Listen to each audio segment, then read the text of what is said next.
दोस्तों, इस समय भारत सबसे ज्यादा किसी देश को अपने हथियार एक्सपोर्ट कर रहा है तो उस देश का नाम अर्मेनिया है।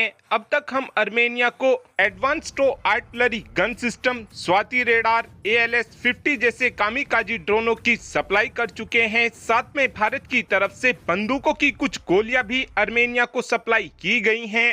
साथ में भारत की तरफ से अर्मेनिया को एंटी ड्रोन सिस्टम भी दिया गया है।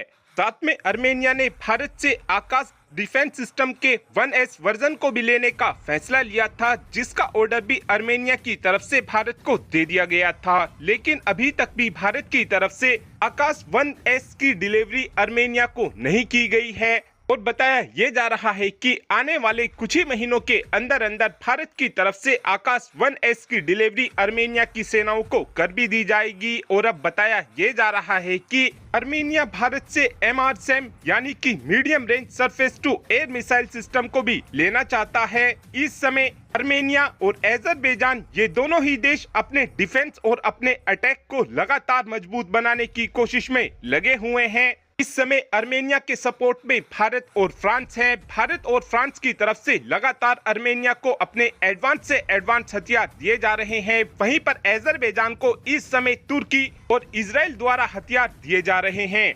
और अब बताया ये जा रहा है कि आने वाले कुछ ही समय के अंदर अंदर अर्मेनिया की तरफ से भारत से MRSAM यानी कि medium range surface to air missile system को भी लिया जा सकता है। यहाँ पर अर्मेनिया भारत से आकाश NG को भी ले सकता है।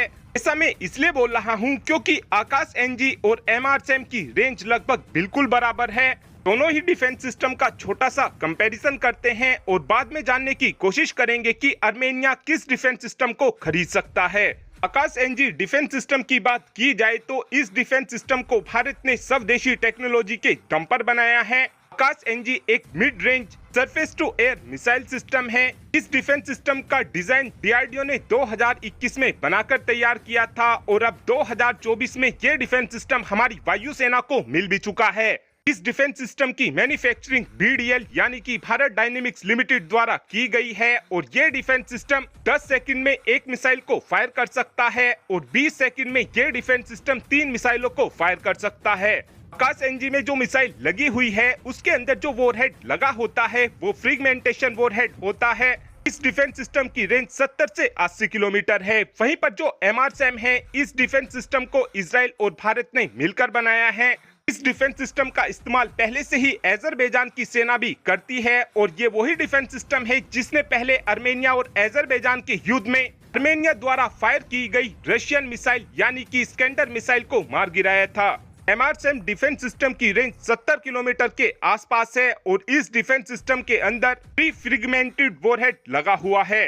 पर्सनली मुझे ऐसा लगता है कि अर्मेनिया को MRSAM डिफेंस सिस्टम को ही खरीदना चाहिए। इससे अर्मेनिया को ये फायदा होगा कि दोनों ही देशों के बीच पावर बैलेंस हो जाएगा, जिसका एडवांटेज कहीं ना कहीं अर्मेनिया को मिलेगा। और अब आप ही कमेंट कर बता सकते हैं कि क्या अर्मेनिया को MRSAM डिफेंस सिस्टम भारत से लेना चाहिए या फिर आपका ये मानना है कि अर्मेनिया को भारत से आकाश NG डिफेंस सिस्टम को लेना चाहिए। इस बात का आंसर आप कमेंट बॉक्स में दे सकते हैं। Thanks for watching this video. Have a good day.